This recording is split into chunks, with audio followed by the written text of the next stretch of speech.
آج میں اپنی ساری قوم کو مبارک دیتا ہوں، خراج تحسین پیش کرتا ہوں کہ کل 4200 پوائنٹس کے اوپر لوگ نکلے۔ یہ کبھی پاکستان کی تاریخ میں نہیں ہوا کہ 4200 پوائنٹ میں سارے پاکستان میں لوگ نکلے۔ اور کس لیے نکلے؟ کسی شخصیت کے لیے نہیں نکلے، آئین کے لیے نکلے، اپنے آئین کی حفاظت کرنے کے لیے نکلے۔ اور وہ کیوں نکلے وہ پھر بھی یہ آئین کا کئی دفعہ کئی لوگ ہیں ان کو سمجھ نہیں آتی۔ دیکھیں، ملک کا قانون بنتا ہے ملک کے آئین سے۔ آئین فیصلہ کرتا ہے کہ ملک میں ہر ادارے کا کیا رول ہے، ہر انسان کے بنیادی حقوق کیا ہیں، یعنی ساری جو ملک چلتا ہے جس کو کہتے ہیں قانون کی حکمرانی، وہ ساری نکلتی ہے آئین سے۔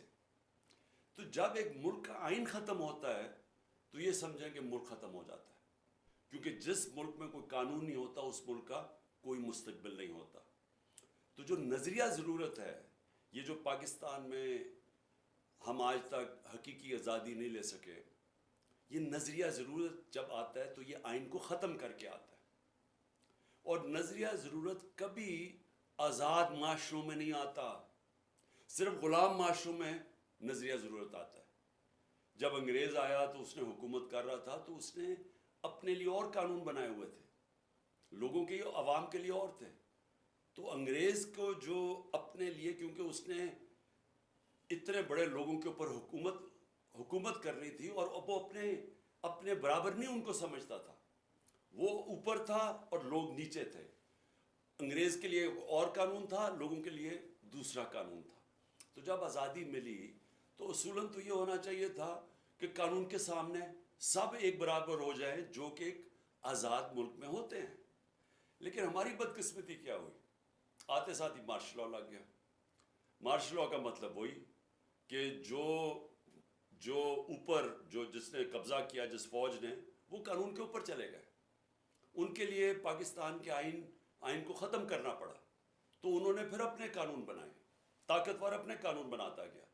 اور پھر جب بدقسمتی سے جب ہماری جمہوریت بھی آتی تھی تو جو الیکٹڈ پرائم منسٹر بھی تھا وہ بھی ایک ڈکٹیٹر کی طرح ملک چلاتا تھا، وہ بھی تنقید نہیں برداشت کرتا تھا۔ میں 70 کی دہائی کی بات کر رہا ہوں، وہاں بھی لوگ آزاد نہیں ہوئے، وہاں بھی لوگوں کو مارا پیٹا جاتا تھا۔ اپنی ایک فورس بنائی ہوئی تھی FSF، وہ لوگوں کو مارتے مورتے تھے، مخالفین کو ڈراتے دھمکاتے جیلوں میں ڈالتے تھے۔ یہ شروع میں تاریخ ہے، کیونکہ مارشل لاء کے بعد جب سویلین گورنمنٹ آئی تو وہ بھی اپنے آپ کو وہ بادشاہ سمجھنا شروع ہو گیا۔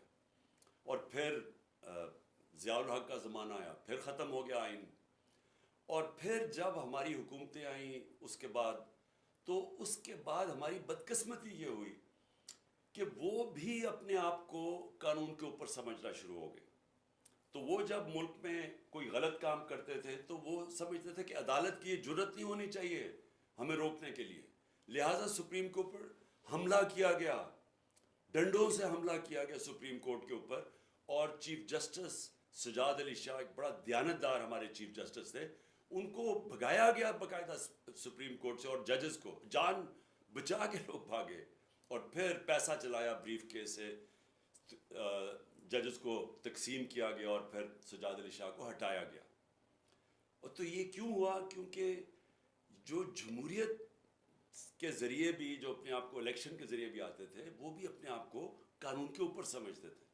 وہ بھی سمجھتے تھے کہ ہمیں عدالت کون ہے ہمیں پوچھنے کے لیے۔ اور ابھی بھی آپ دیکھتے ہیں کہ یہ جو نواز شریف اور اس کی بیٹی، یہ کیا کہتے پھرتے ہیں کہ نواز شریف کے اوپر بڑا غلط ہو گیا، کیسز ختم کرو۔ ایک دفعہ نہیں بتا رہا ہے کہ جس کی وجہ سے، پینما کی وجہ سے یہ جو پھنسے تھے، وہ پینما انٹرنیشنل انکشاف ہوا تھا، جس میں یہ چیز سامنے آئی تھی کہ یہ جو مہنگے ترین لنڈن کے اپارٹمنٹس ہیں اس کی مالکہ مریم نواز ہے۔ تو وہ تو پینما کے انکشاف میں آئے تھے، پھر 2 سال انکوائری چلی، عدالت میں چلی، پھر GIT بنی، اس میں ثابت ہوا کہ ان کے پاس کوئی طریقہ نہیں تھا، کوئی منی ٹریل نہیں تھی کہ یہ 4 مہنگی اپارٹمنٹس خریدی ہیں۔ اور پھر دبئی میں نوکری کر رہے ہیں پرائم منسٹر ملک کا، دبئی کے اندر نوکری کر رہا ہے اور تنخواہ لے رہا ہے، ملک کا پرائم منسٹر دبئی کی کمپنی سے تنخواہ لے رہا ہے. یہ ساری چیزیں سامنے آئیں.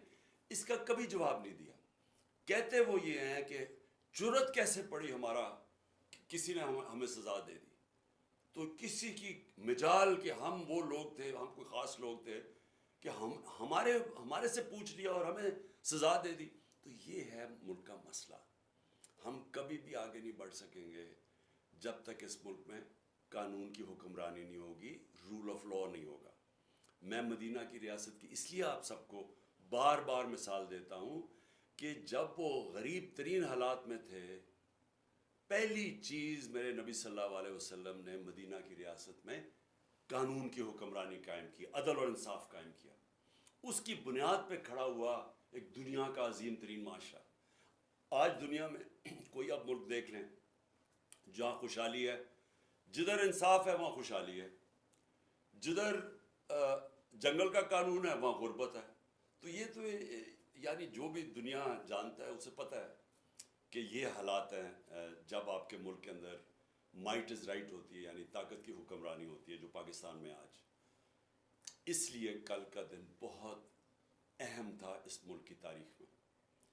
اپنے ملک کی آئین کی حکمرانی، قانون کی بالادستی، اس کے لیے 4200 جگہ پہ لوگ نکلے.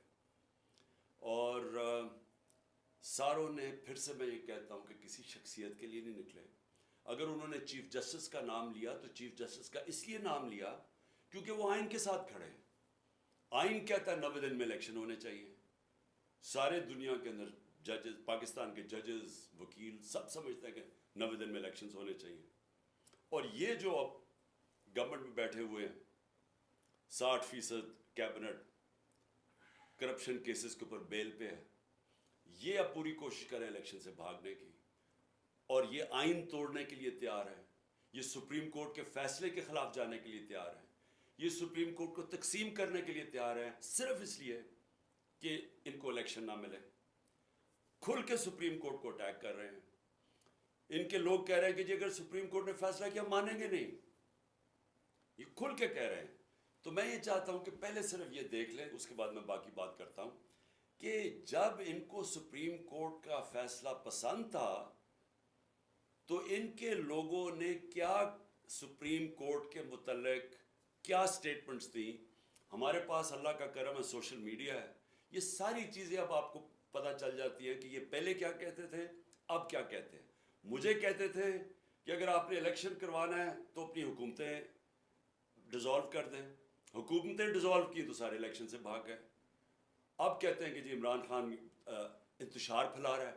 آئین کے مطابق چل رہا ہے عمران خان، 90 دن میں الیکشن ہونے چاہیے.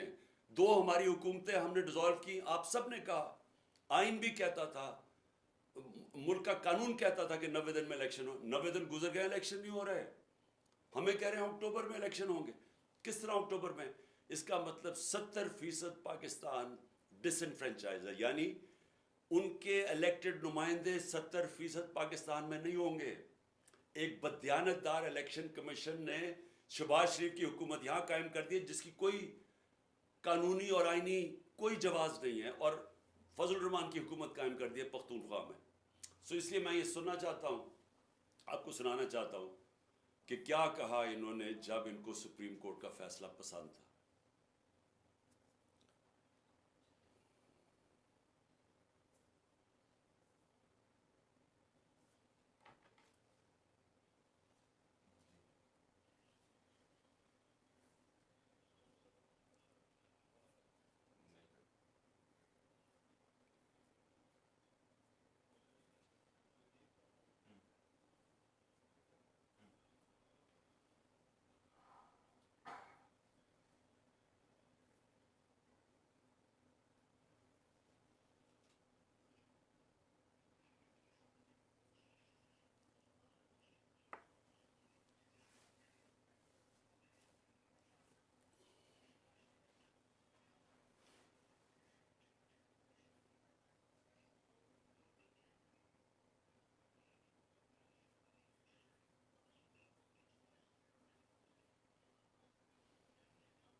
سو واضح ہو گیا کہ جب ان کو ضرورت تھی تو ان کو سپریم کورٹ کی سینکٹیٹی، اس کے فیصلوں کی اہمیت کی سمجھ آ گیا کہ کیوں سپریم کورٹ کا فیصلہ ضروری ہے.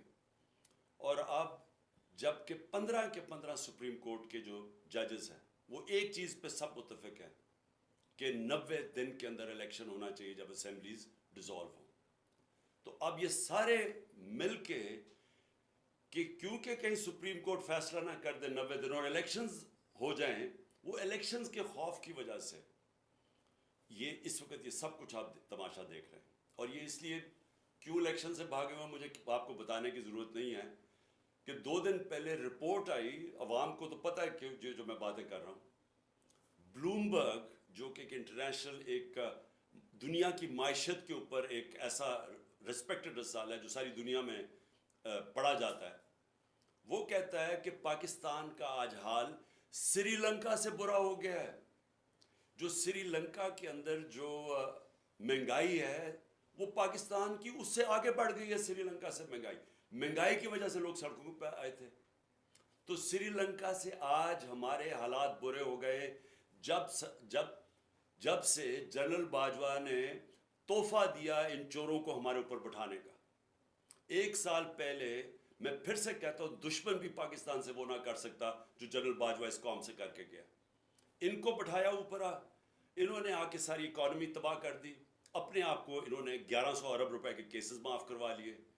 انہوں نے آتے ساتھ ہی اپنے آپ کو ECL سے کیبنٹ ہٹا دیا تاکہ یہ باہر جا سکے، کیونکہ سارا پیسہ باہر پڑا ہوا ہے، عیاشی باہر ہے. اور انہوں نے ملک کی معیشت کو تباہ کر دیا. اور آج جو لوگ پسے ہوئے ہیں مہنگائی میں، جو لوگوں کے آج حالات ہے، پھر سے میں بتا دوں 100 روپیہ 1 سال پہلے جتنی چیزیں خریدتا تھا وہ صرف آج 62 روپے خرید سکتا ہے. 62 روپے رہ گئے ہیں اس 100 روپے میں سے. تو خریدار 100 روپے سے گر کے ایک آدمی کے پاس جو 100 روپے کا نوٹ ہے وہ صرف 62 روپے خرید سکتا ہے. اور اگر سینسٹیو پرائز انڈیکس پہ چلے جائیں کھانے پینے کی چیزیں تو وہ صرف 52 روپے رہ گئے ہیں 100 روپے میں سے. اور گرتا جا رہا ہے، ہر روز مہنگائی بڑھ رہی ہے. دنیا میں مہنگائی کم ہو رہی ہے یا مہنگائی بڑھ رہی ہے؟ تو اس لیے میں آج وہ ساری قوتیں جو ان چوروں کے پیچھے بیٹھی ہوئی ہیں، میں آپ سب کو کہہ رہا ہوں کہ آپ ابھی سے سمجھ جائیں ملک کدھر جا رہا ہے. سری لنکا کے اندر جب پبلک نکلی تھی حالات اتنے برے نہیں تھے. آج کیوں نہیں پاکستانی قوم نکل رہی؟ امید لگا کے بیٹھی ہوئی ہے کہ الیکشنز آئیں گے، تو وہ الیکشنز کی انتظار کر رہے ہیں کہ غصہ ان کا الیکشن میں نکلے گا، جس کی وجہ سے یہ بھاگ رہے ہیں. تو مجھے اپنی اسٹیبلشمنٹ کی نہیں سمجھ آ رہی کہ آپ کو اس میں سے کیا مل رہا ہے ان چوروں کے پیچھے لگ کے جنہوں نے ملک کو تباہ کر دیا ہے. تو اس سے آپ کو کیا مل رہا ہے کہ ان کے پاس تو کوئی اب طریقہ ہی نہیں ہے ملک کو بچانے کے لیے، ان کے پاس تو روڈ میپ نہیں ہے.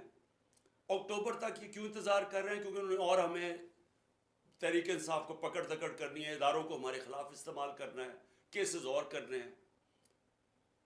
کیا اس سے یہ بچ جائیں گے؟ میں سوال یہ پوچھتا ہوں کہ کیا اس سے یہ بچ جائیں گے؟ علی امین کو 1 مہینہ پکڑا، جیلوں میں پھرایا، کدھر سے کدھر، بکھر، پھر اسلام آباد، پھر اس کو لے کے گئے ادھر لاہور لے کے آئے، تشدد کیا اس کے اوپر، پھر ادھر سے گیا پتہ نہیں شکارپور. تو کیا ہوا؟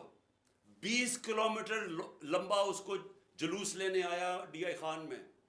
وہ علی امین کہتا ہے میں نے کبھی اس طرح کی عوام کا رویہ ہی نہیں دیکھا، انہوں نے اس کو اتنا بڑا ہیرو بنا دیا. تو کیا فرق پڑا؟ کیا یہ پکڑ دکڑ سے کچھ بدل جائے گا؟ کیا یہ عمران خان 2 دفعہ مجھے قتل کرنے کی کوشش کی، کیا میں رک گیا ہوں؟ میں پھر نکل رہا ہوں، میں پھر جا رہا ہوں پبلک میں پھر جلسے کر رہا ہوں. بدھ سے میں جلسے کر رہا ہوں، 14 تک کروں گا. یہ جو بھی آپ سمجھ رہے ہیں کہ یہ خوف زدہ ہو کے یہ کہ ایک تحریک جو لوگوں کے دلوں میں چلی گئی ہے وہ رک جائے گی. 4200 جگہ پہ لوگ نکلے ہیں، اور میں آپ کو اب یقین دلاتا ہوں کہ میری جو اگلی کال ہوگی وہ اس سے زیادہ لوگ نکلیں گے. اور یہ ضروری نہیں کہ اگر آپ اس طرح دباتے رہیں لوگوں کو اور پکڑ دکڑ کرتے رہیں تو ہم چپ کر کے بھیڑ بکریوں کی طرح اسی طرح ہی بیٹھے رہیں گے. ہم صرف اپنی ملک کی معیشت دیکھتے ہوئے, کیونکہ ہم نے باہر نہیں بھاگنا. ابھی تک میری جگہ یہ دوسرے ہوتے تو باہر بھاگے ہوتے بڑی دیر کے. ہم نے یہاں جینا مرنا ہے. اس لیے ملک کا سوچ رہے ہیں کہ اگر ہم نے یہاں سڑکوں کے اوپر نکلا ہے جس طرح سری لنکا میں لوگ نکلے تھے, تو یہاں تو معیشت تو آگے بیٹھ گئی ہے. تو اس لیے میں سب کو آج کہہ رہا ہوں کہ یہ جو آپ ظلم کر رہے ہیں اور جو ہمارے کارکنوں کو پکڑ رہے ہیں, اس سے تحریک نہیں رکنے لگی, اس کو اور تیزی سے اوپر جا رہی ہے. لیکن اس سے ملک کو آپ تباہی کی طرف لے کے جا رہے ہیں. اور جو اسلام آباد میں ہوا, آپ یہ سوچیں کہ کیسے ہو سکتا ہے کہ پہلے ایک ہائی کورٹ جسٹس بابر ستار وہ اجازت دیتے ہیں کہ جی یہ فنڈامنٹل رائٹ ہے ہمارا ریلی نکالنے کا. وہ کہتا ہے فنڈامنٹل رائٹ ہے. رات کے 2 بجے پولیس کہتی ہے نہیں آپ نکال سکتے. کیوں نہیں نکال سکتے؟ اور کس چیز کے لیے ریلی نکال رہے ہیں؟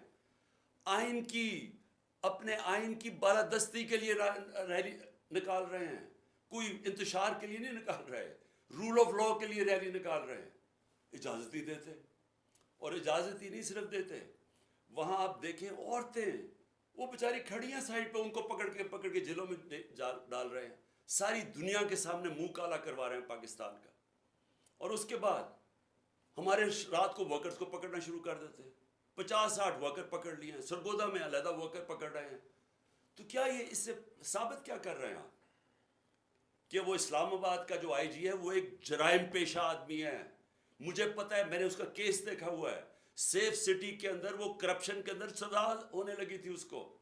دوسرا جرائم پیشہ آدمی شہباز شریف جب پرائم منسٹر بنا, اس کو سزا ہونے والی تھی 24 ارب کے کیس میں.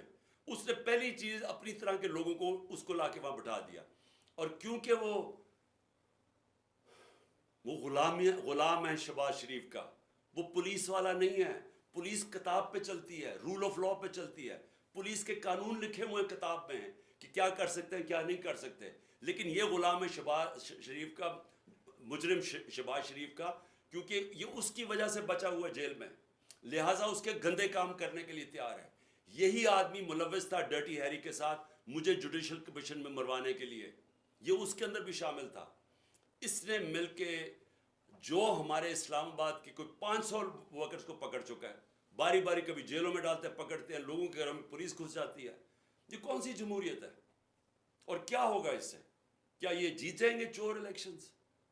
میں اس لیے آج ساروں کو پیغام دینا چاہتا ہوں کہ یہ جو اگلی باری میں کال دوں گا وہ اس سے بہت بڑی کال ہوگی. اور یہ آپ جیل اور پکڑنے دھکڑنے سے کوئی فرق نہیں پڑنے لگا. اور اگر ہم نے اپنے ملک کو اس دلدل سے نکالنا ہے, کسی بیوقوف آدمی سے بھی, کسی بھی جو ماہر بھی نہیں ہے پولیٹکس کا, جو اکانومسٹ ہے, وہ بھی کہہ رہے ہیں کہ جب تک آپ کی الیکشن نہیں ہوگی پولیٹیکل سٹیبلٹی نہیں آئے گی اور تب تک آپ کی معیشت اٹھ ہی نہیں سکتی. تو صرف عمران خان کو باہر رکھنے کے لیے ملک کو تباہی کی طرف لے جایا جا رہا ہے.